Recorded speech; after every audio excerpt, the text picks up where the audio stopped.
ہمارے کپڑے خراب ہوتے ہیں، یہ لپائی کا بندوبست کیا جائے۔ مراد مصطفیٰ آپ کسی کو نہیں کہتے، 22 لاکھ مربع میل کا حکمران جب نمازی اعتراض کرتے ہیں تو آپ جناب والا خود مٹی اکٹھی کرنا شروع کرتے ہیں اور گارا بنا رہے ہوتے ہیں۔ ایک بادشاہ اپنا وزیر بھیجتا ہے، جاؤ جا کے مسلمانوں کے امیر کو سلام بھی دے کے آؤ، اور یہ تحفے ہیں یہ بھی امیر کو دے کے آؤ۔ اب وزیر چلتا چلتا مدینے میں جب پہنچتا ہے تو آ کے مدینے کے لوگوں سے پوچھتا ہے کہ یار بتاؤ مسلمانوں کا جو امیر ہے اس کا محل کہاں ہے؟ تو جس سے وہ پوچھتا ہے وہ جواب دیتا ہے، چپ کر جاؤ، ہمارے امیر کا کوئی محل نہیں، بلکہ وہ جو سامنے گارا بنا رہے ہیں وہ مسلمانوں کے امیر ہیں۔ وہ جو گارا بنا رہے ہیں وہ مسلمانوں کے امیر ہیں۔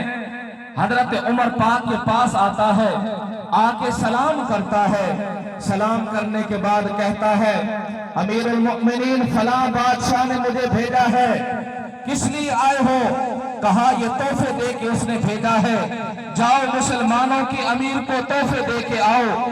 مراد مصطفیٰ گارے کے اندر کھڑے ہوتے ہیں۔ او ایمان والوں، پاک رسول کے غلاموں توجہ، حضور کے نوکر خود گارا بنا رہے ہوتے ہیں، گارے کے اندر موجود ہوتے ہیں۔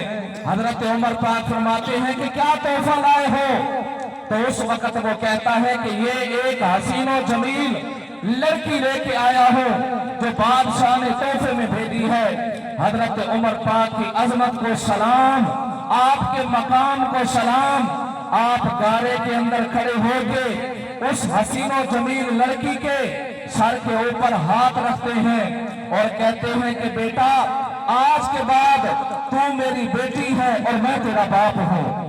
محبت سے کہے نا یار سبحان اللہ۔ اس عظیم ہستی کی بات ہو رہی ہے جس کو نبیوں کے سردار نبی نے فرمایا، میرے باپ اللہ کوئی نبی بھیجتا تو عمر بن خطاب کو نبی بنا کے بھیجتا۔ حضرت عمر پاک سر کے اوپر ہاتھ رکھتے ہیں اور آواز دیتے ہیں، ہے کوئی؟ ایک حبشی باہر آتا ہے، وہی گارے کے اندر کھڑے ہو کے علماء کرام موجود ہیں، گارے کے اندر کھڑے ہو کے آپ اس کا نکاح پڑھ دیتے ہیں۔ اور حضرت عمر پاک فرماتے ہیں کہ بیٹا آج کے بعد اگر کوئی تکلیف پریشانی ہو تو کسی کے دروازے کے اوپر جانے کی ضرورت نہیں، جب بھی کوئی مسئلہ پیش آئے اپنے باپ عمر فاروق کے پاس آ جانا۔ حضرت عمر پاک فرماتے ہیں کہ اور کیا تحفہ لے کے آئے ہو؟